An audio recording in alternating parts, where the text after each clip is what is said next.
ചേട്ടാ, നമ്മുടെ ഈ കേരള കോൺഗ്രസിനെ കുറിച്ച് ജനിച്ച നാൾ മുതൽ വളരുംതോറും പിളരുകയും പിളരുംതോറും വളരുകയും ചെയ്യുന്ന ഒരു പാർട്ടി എന്നാണ് കേരള കോൺഗ്രസ്സുകാരും എതിരാളികളും ഒരുപോലെ അവരെ വിശേഷിപ്പിക്കുന്നത്. കേരള കോൺഗ്രസിൻ്റെ ചരിത്രവും അതിൻ്റെ പശ്ചാത്തലവും ഒക്കെ അത് വളരെ കൃത്യമായിട്ട് വെളിപ്പെടുത്തുന്നുണ്ട്. ഇപ്പോൾ കേരള കോൺഗ്രസ് ഇപ്പോഴും രണ്ടായിട്ട് പിരിഞ്ഞ് ഒരു വിഭാഗം UDFിലും ഒരു വിഭാഗം LDFിലും ഇരിക്കുകയാണ്, ഒരു വിഭാഗം ഭരണത്തിലുണ്ട്. അപ്പോൾ കേരള കോൺഗ്രസിൻ്റെ ചരിത്രം വെച്ചുകൊണ്ട് ആ വളരുംതോറും പിളരുന്നു, പിളരുംതോറും വളരുന്നു എന്നുള്ള ആ ചരിത്രത്തിൻ്റെ അടിസ്ഥാനത്തിൽ തന്നെ നമ്മുടെ ഈ കൊച്ചുമാണി, ജോസ് കെ മാണി, സാക്ഷാൽ KM മാണിയുടെ മകൻ, അദ്ദേഹം ഇപ്പോൾ LDFിൻ്റെ കൂടെയാണ്. അദ്ദേഹം വരുന്ന ഒരു വർഷത്തിനുള്ളിൽ തദ്ദേശ തിരഞ്ഞെടുപ്പിന് മുമ്പ് തന്നെ മറുകണ്ഠം ചാടുമോ, UDFിൽ കയറുമോ? എന്താണ് അങ്ങേക്ക്, കേരള കോൺഗ്രസിൻ്റെ രാഷ്ട്രീയം വളരെ അടുത്തു നിന്ന് നിരീക്ഷിച്ചിട്ടുള്ള ഒരാളാണ് താങ്കൾ, അങ്ങേക്ക് എന്താണ് ഇക്കാര്യത്തിൽ പറയാനുള്ളത്?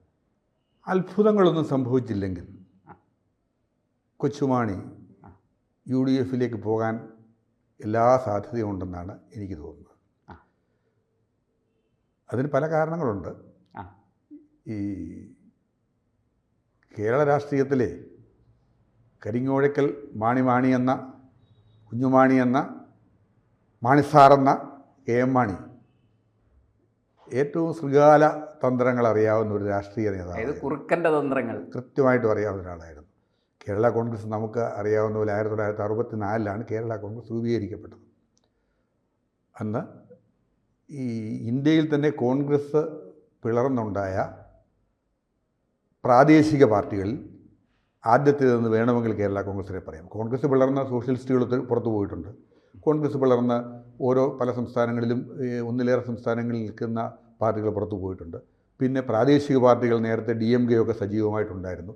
പക്ഷേ അത് കോൺഗ്രസിൻ്റെ ഒരു പിളർന്നു പോയതെന്ന് പറയാൻ പറ്റില്ലല്ലോ. കോൺഗ്രസ് പിളർന്നുണ്ടായ ആദ്യത്തെ പ്രാദേശിക പാർട്ടി എന്ന് പറയണമെങ്കിൽ കേരള കോൺഗ്രസിനെ പറയാം. ബംഗ്ലാ കോൺഗ്രസ് ഉണ്ടായതും ബംഗാളിൽ, ഉത്കൽ കോൺഗ്രസ് ഉണ്ടായതും ഒക്കെ ഇതിന് ശേഷം. പണ്ട് തിരുവിതാംകൂർ അതല്ല, ഇത് ഉണ്ടായിട്ടുണ്ട്. പക്ഷേ ഞാൻ ഈ സംസ്ഥാനാടിസ്ഥാനത്തിൽ, ഭാഷാടിസ്ഥാനത്തിലെല്ലാം പുനർ ചെയ്തതിന് ശേഷമുള്ള കാര്യമാണ് ഈ പറയുന്നത്. അപ്പോൾ ഇതൊക്കെ പിന്നീടുണ്ടായ സംഘടനകളാണ്, പ്രബലമായ സംഘടനകളാണ്. പക്ഷേ ഈ കേരള കോൺഗ്രസിൻ്റെ സത്യത്തിൽ സ്ഥാപകർ PT ചാക്കോയാണെന്നും മന്നത്ത് പത്മനാഭനാണെന്നും ഒക്കെ പറയാറുണ്ട്. യഥാർത്ഥത്തിൽ ഇവർക്ക് രണ്ടുപേർക്കും ഈ കൃത്യമായ രൂപീകരണത്തിൽ പങ്കൊന്നുമില്ല. കാരണം PT ചാക്കോ മരിച്ചതിന് ശേഷമാണ് കേരള കോൺഗ്രസ് രൂപം കൊണ്ടത്. പിന്നെ മന്നത്ത് പത്മനാഭന് PT ചാക്കോയോടെ താല്പര്യമുള്ള ആളായിരുന്നതുകൊണ്ടും പിന്നെ മറ്റ് ചില കാരണങ്ങൾ കൊണ്ടും കേരള കോൺഗ്രസിന് അനുകൂലമായിരുന്നവരോടൊക്കെ, എന്ന് മാത്രമല്ല അദ്ദേഹമാണ് കേരള കോൺഗ്രസ് നാമകരണം ചെയ്തത്. അതിലേക്ക് വരാം. ഞാൻ പറഞ്ഞത്, പിന്നെ 1964 കേരള രാഷ്ട്രീയത്തിലെ കേരളം കണ്ട ഏറ്റവും പ്രഗത്ഭനായ ഭരണാധികാരികളായിരുന്ന PT ചാക്കോയ്ക്കുണ്ടായ വേദനാജനകമായ അനുഭവങ്ങളാണ് ഈ രാഷ്ട്രീയ പ്രസ്ഥാനത്തിന് പുറകെ കൊടുത്തതെന്ന് വേണമെങ്കിൽ പറയാം. കേരള കോൺഗ്രസ് പിറക്കാൻ കാരണം PT ചാക്കോ നേരിട്ട എന്ന് പറയാം. പക്ഷേ പിന്നെ അത് നമ്മൾ നേരെ കാണുന്നത് പോലെയല്ല. PT ചാക്കോ ഒരേ സമയം ആഭ്യന്തര വകുപ്പ് മന്ത്രിയും റവന്യൂ വകുപ്പ് മന്ത്രിയും നിയമവകുപ്പ് മന്ത്രിയുമായിരുന്നു. അങ്ങനെ ഇരുന്ന ആൾക്കാരില്ല. പ്രഗത്ഭനായിരുന്നു. 57 അദ്ദേഹമായിരുന്നു പ്രതിപക്ഷ നേതാവ്. അദ്ദേഹം പാർലമെൻറ്റ് അംഗമായിരുന്നു.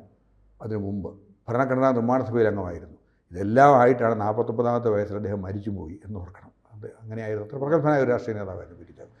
ഭൂപരിഷ്കരണ നിയമം ഇടതുപക്ഷം 57 കമ്മ്യൂണിസ്റ്റ് പാർട്ടി കൊണ്ടുവന്നെങ്കിലും കൃത്യമായ ഭൂനയ ബില്ല് നിയമസഭയിൽ അവതരിപ്പിച്ചത് PT ചാക്കോയാണ്. തികഞ്ഞ കത്തോലിക്കനായിരുന്നിട്ടും അദ്ദേഹത്തെ സ്വാധീനിക്കാൻ അദ്ദേഹം ആരെയും അനുവദിച്ചിരുന്നില്ലെന്നാണ് സത്യം. യഥാർത്ഥത്തിൽ ഈ ഭൂനയ ബില്ലിൽ അദ്ദേഹത്തിൻ്റെ കടുംപിടുത്തം കാരണം, അത് അവതരിപ്പിച്ചത് കാരണം ഒരുപാട് ഭൂസ്വാമിമാരടക്കമുള്ളവർക്ക് അദ്ദേഹത്തോട് വിരോധമുണ്ടായിരുന്നു, ഈ PT ചാക്കോയോട്. ഇതൊക്കെ ഇതിൻ്റെ അടിത്തറയിൽ ഇങ്ങനെ കടന്ന് പ്രചരിച്ചിരുന്നു എന്നുള്ളതാണ് സത്യം. പിന്നെ നിർഭാഗ്യവശാൽ അദ്ദേഹത്തിന് ഒരാരോപണത്തെ തുടർന്ന് രാജിവെക്കേണ്ടതായിട്ട് വന്നു. അത് പിന്നെ അദ്ദേഹമാണ് ഡ്രൈവ് ചെയ്തിരുന്നത്, സ്ട്രീറ്റ് കാർ ഡ്രൈവ് ചെയ്തിരുന്നത്. പക്ഷേ അത് ഇടിച്ചപ്പോൾ പിന്നെ അതിനകത്ത് ഒരു സ്ത്രീ ഉണ്ടായിരുന്നു. അതാരായിരുന്നു എന്നൊക്കെ എല്ലാവർക്കും അറിയാം. പക്ഷേ അദ്ദേഹത്തിനെതിരെ അതൊരു കോൺഗ്രസ് പൊളിറ്റിക്സിൻ്റെ ഭാഗമായിട്ട് ഉണ്ടായിരുന്ന ആർ ശങ്കറും PT ചാക്കോയും യഥാർത്ഥത്തിൽ ഒരുമിച്ച് നിന്നവരാണ്. 60-ലെ മന്ത്രിസഭ കാലത്തൊട്ട് ആർ ശങ്കറും പി ടി ചാക്കോയും വളരെ വിശ്വസ്തരായി ഒരുമിച്ചു. കേരളത്തിന്റെ പഴയ മുഖ്യമന്ത്രിയായിരുന്ന ആർ ശങ്കർ ഒരേ മന്ത്രിസഭയിൽ അവരിരുന്ന കാര്യമാണ് ഈ പറയുന്നത്. പക്ഷേ CK ഗോവിന്ദൻ നായർ ആയിരുന്നു മലബാറിലെ ആദർശശുദ്ധിയുള്ള നേതാവെന്നൊക്കെ പ്രഖ്യാപിതനായ ഒരാളായിരുന്നു CK ഗോവിന്ദൻ നായർ. അദ്ദേഹമായിരുന്നു KPCC പ്രസിഡന്റ്. അദ്ദേഹത്തിന് ഈ കേരള രാഷ്ട്രീയത്തിൽ വരെ രണ്ടുപേരെയും ഈ ഒതുക്കണമെന്ന അതിയായ ആഗ്രഹം ഉണ്ടായിരുന്നു. അതിന് അദ്ദേഹത്തെ കൂട്ടുപിടിച്ചത് ശ്രീ CM സ്റ്റീഫനെ ആയിരുന്നു. CM സ്റ്റീഫൻ എന്ന് പറഞ്ഞ നേതാവിനെ ആയിരുന്നു. അങ്ങനെയൊക്കെയുള്ള ബാക്ക്ഗ്രൗണ്ട് ഇതിലുണ്ട്. ഏതായാലും PT ചാക്കോയ്ക്ക് രാജിവെക്കേണ്ടി വന്നു. അതിന് ശേഷം പിന്നെ ഒരുപാട് തെറ്റിദ്ധാരണകളുമൊക്കെ പരസ്പരം ഉണ്ടാവുകയും ഒക്കെ ചെയ്തു. അതൊക്കെ വളരെ വിശദമായി പറയേണ്ട കാര്യങ്ങളാണ്. അതൊന്നും നമ്മളിപ്പോൾ ദീർഘമായി പറയാൻ പറ്റില്ലല്ലോ. അങ്ങനെയാണ് ഈ കേരള കോൺഗ്രസ് ചാക്കോയുടെ മരണശേഷം, സത്യത്തിൽ PT ചാക്കോയുടെ മരണശേഷം 65 തിരഞ്ഞെടുപ്പ് നടക്കേണ്ടതാണ്. 60-ലാണ് അധികാരത്തിൽ വന്നത്.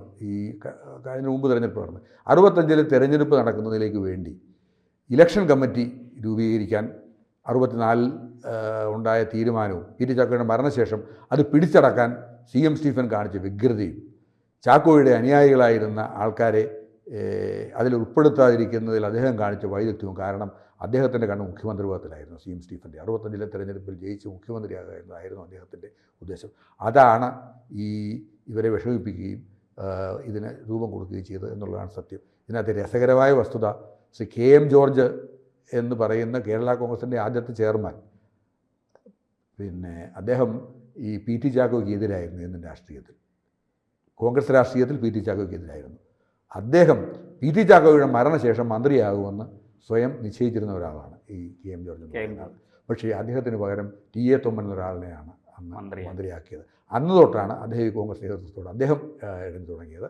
പിന്നെ അവിശ്വാസ പ്രമേയം വന്നപ്പോൾ അദ്ദേഹം 14 MLA-മാരോടൊപ്പം പിന്നെ ഇദ്ദേഹത്തെ എതിർക്കുകയും അങ്ങനെയാണ് അവിശ്വാസ പ്രമേയം പാസ്സാകുകയും അവർ പ്രത്യേകമായി മാറുകയും അങ്ങനെ 1964 ഒക്ടോബർ മാസം 9-ാം തീയതി ഈ കേരള കോൺഗ്രസ് പിറവിയെടുക്കുകയും ചെയ്തു.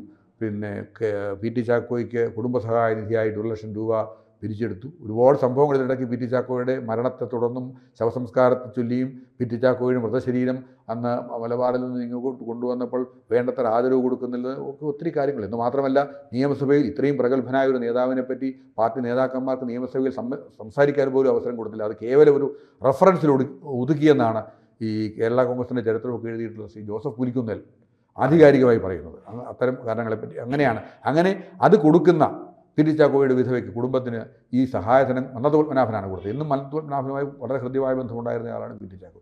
അവിടെ വെച്ചാണ് മന്നത്ത് പത്മനാഭൻ ഇത് കേരള കോൺഗ്രസ് എന്ന് പറഞ്ഞ് പേരിട്ട് തൊട്ടതെല്ലാം പൊന്നാക്കിയ ഭാരതകേസരി മന്നത്ത് പത്മനാഭൻ തൻ്റെ അനുഗ്രഹീതമായ ജിഹ്വയാൽ നാമകരണം ചെയ്തെന്നൊക്കെ പിന്നെ ഈ ബാലകൃഷ്ണപിള്ളയൊക്കെ പിന്നെ ആവേശത്തോട് പലയിടത്തും പ്രസംഗിച്ച് ഇങ്ങനെ കേട്ടിട്ടുണ്ട്. അങ്ങനെയാണ് കേരള കോൺഗ്രസിന്റെ പിറവിയിൽ ബാലകൃഷ്ണപിള്ളയ്ക്ക് ഒരു പങ്കുണ്ട്. കേരള കോൺഗ്രസ്. അപ്പം ഞാൻ പറഞ്ഞു വന്നത്, കേരള കോൺഗ്രസിൻ്റെ ഈ അന്ന് 15 MLA-മാരുടെ കൂട്ടത്തിൽ ബാലകൃഷ്ണപിള്ളയുണ്ട്, KR സരസ്വതിയമ്മയുണ്ട്, പിന്നെ അങ്ങനെ KM ജോർജ്, അങ്ങനെ നീണ്ടുപോകുന്നു. അനിര എന്ന് പറയുന്നത് പിന്നെ കുസുമൻ ജോസഫ്, അങ്ങനെ ഉള്ള 15 MLA-മാരാണ്. അവരാണ് ഇതിനെ എടുത്തിട്ട് അങ്ങനെ ആ PT ചാക്കോയുടെ പത്നിക്ക് ഇത് കൊടുക്കുന്ന സഹായധനം കൊടുക്കുന്ന വേദിയിൽ വെച്ച് കേരള കോൺഗ്രസ് രൂപപ്പെട്ടു എന്ന് പറയാം. അതിനു മുമ്പ് ലക്ഷ്മിവിലാസ ബംഗ്ലാവിൽ ഹോട്ടലിൽ വെച്ചെന്ന് അന്ന് തന്നെ യോഗം നടന്നിരുന്നു. അതൊക്കെയാണ് അതിൻ്റെ വസ്തുത.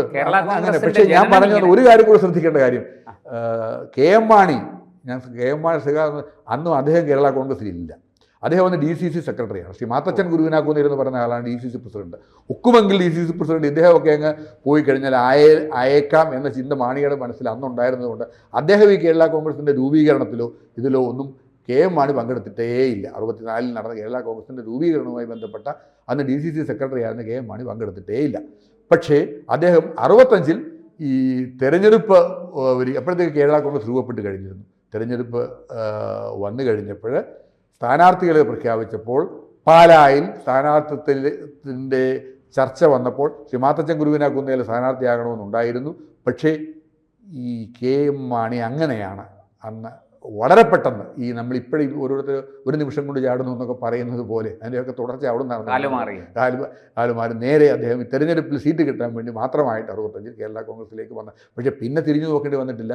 പിന്നെ അദ്ദേഹമായിരുന്നു പിന്നെ അദ്ദേഹമായിരുന്നു ഈ പിന്നെ പാർട്ടിയുടെ ആയിട്ട് മാറുന്നത്. അതിന് ചരിത്രമുണ്ട്. അത് കഴിഞ്ഞ് പിന്നെ 65-ലെ തെരഞ്ഞെടുപ്പിൽ കേരള കോൺഗ്രസ് 26 സീറ്റ് കിട്ടി, മാണി അടക്കമുള്ളവർ ജയിച്ചു.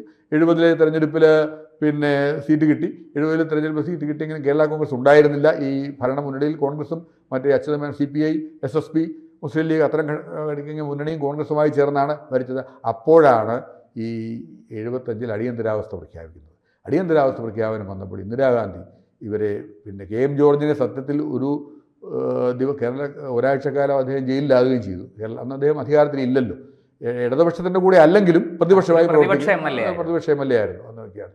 ഇന്ദിരാഗാന്ധി വിളിച്ച് ഒറ്റ ചോദ്യം ചോദിച്ചോളെന്നാണ് പറഞ്ഞത്, മന്ത്രിയാകണോ ജയിലിൽ പോകണോ എന്ന് ചോദിച്ചു. KM ജോർജ് വരണ്ടു പോയെന്നാണ് പറയുന്നത്. എത്രത്തോളം ശരിയാകാനാണ് വഴി. കാരണം ഈ അദ്ദേഹം വളരെ വിനീതനായ ഒരാളായിരുന്നല്ലോ. ഈ വഴിയിൽ ഈ അച്ഛന്മാരുടെ ലോഹ കിടക്കുന്ന കണ്ടാൽ പോലും ചെന്ന് വന്നിച്ചിട്ട് പോകുന്ന ഒരാളാണ് KM ജോർജിനെ പറ്റി പറയുന്നത്. അപ്പോൾ അത്രേ ഭയഭക്തി ബഹുമാനങ്ങളോടൊക്കെ ജീവിച്ചതാണ്. ഇപ്പോഴത്തെ കോട്ടയം അദ്ദേഹത്തിൻ്റെ പിതാവാണ്. അപ്പം KM ജോർജിനെ അത് തന്നെയല്ല, കുറച്ച് ദിവസം ജയിലിൽ കിടന്നപ്പോഴത്തേക്ക് ജയിൽവാസം എന്നൊന്നും പറഞ്ഞ ഒരു കാരണവശാലും സഹിക്കാൻ പറ്റാത്ത ഒരവസ്ഥയായിരുന്നു അദ്ദേഹത്തിന്. അങ്ങനെ ആണ് മന്ത്രി ആയപ്പോഴെന്ന് പറ്റി അവിടെയും മാണി കളിച്ചു. KM ജോർജിനെയും ബാലകൃഷ്ണപിള്ളയും മന്ത്രിയാക്കാനാണ് തീരുമാനിച്ചത്. മാണി പിന്നെ ഒറ്റ രാത്രി കൊണ്ടാണ് മാണി ഈ പിന്നെ ബിഷപ്പ് ഹൗസുകളൊക്കെ കയറി ഇറങ്ങി.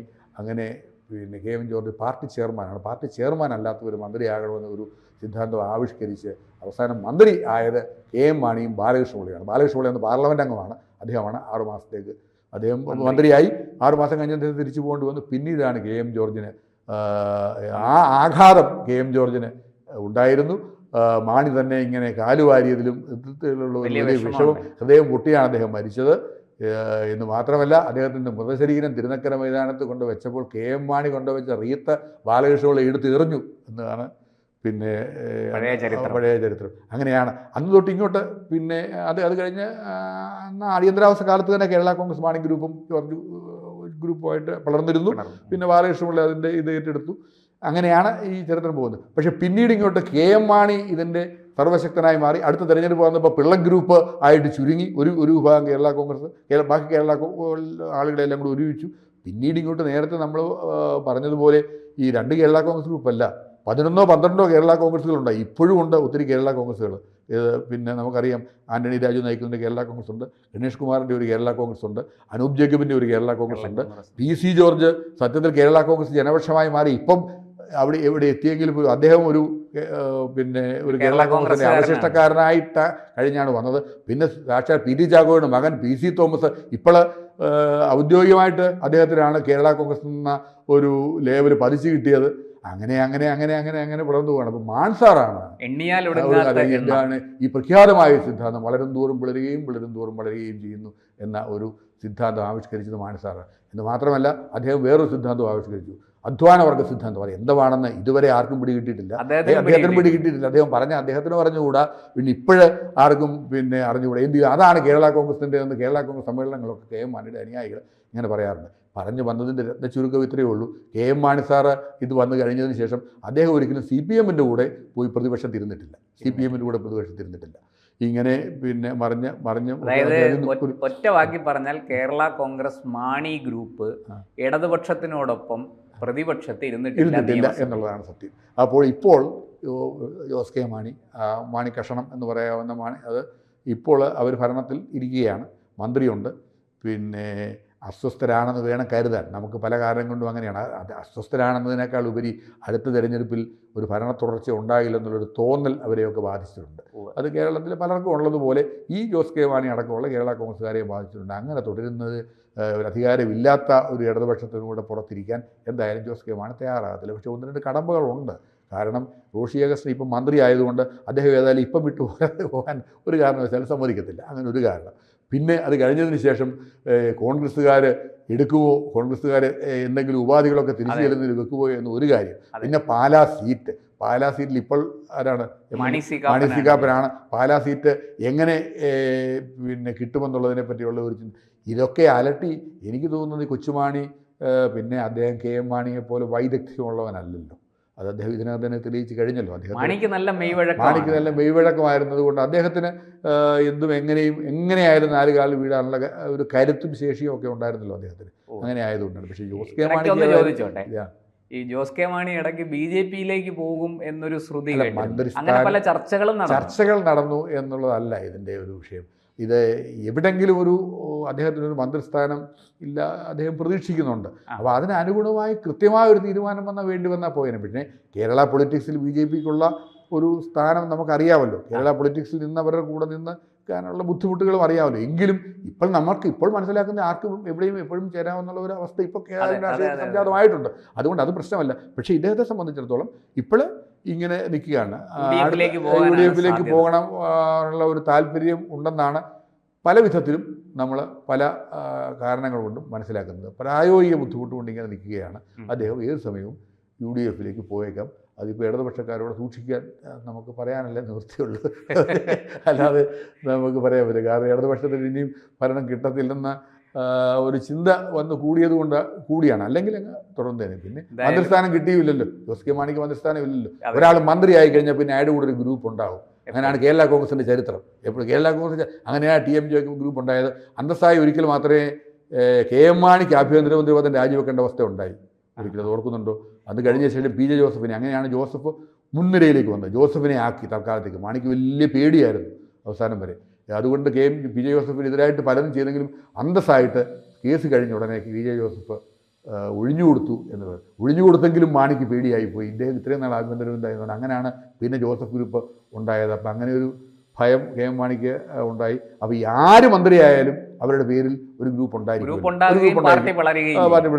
അങ്ങനെയാണ് ഈ വളരെ ദൂരം അപ്പം പിളരുകയും ചെയ്തുകൊണ്ടിരിക്കുന്ന ഈ അമീബയെ പോലെയുള്ള ഒരു സംവിധാനം അങ്ങനെയാണ് ഉണ്ടാകുന്നത്. അപ്പോൾ ഏത് മന്ത്രിയായാലും ആ ഒരു ഗ്രൂപ്പ് ആ പേരിൽ ഒരു കേരള കോൺഗ്രസ് ഉണ്ടായിരിക്കും എന്നുള്ളതാണ് നമ്മൾ എന്തായാലും നമുക്ക് കാത്തിരുന്ന് കാണാം. കരിങ്ങൊഴിക്കൽ മാണിയുടെ മകൻ കരിങ്ങൊഴിക്കൽ മാണി LDF-ൽ തുടരുമോ UDF-ലേക്ക് പോകുമോ എന്നുള്ളത് ഇനിയിപ്പോ ഒരുപാട് നാളില്ല. വരുന്ന ഒരു വർഷം കഴിയുമ്പോൾ അറിയാം. അടുത്ത ഡിസംബറൊക്കെ ആകുമ്പോൾ നമുക്ക് അറിയാം. അതിനുവേണ്ടി വെയിറ്റ് ചെയ്യാം.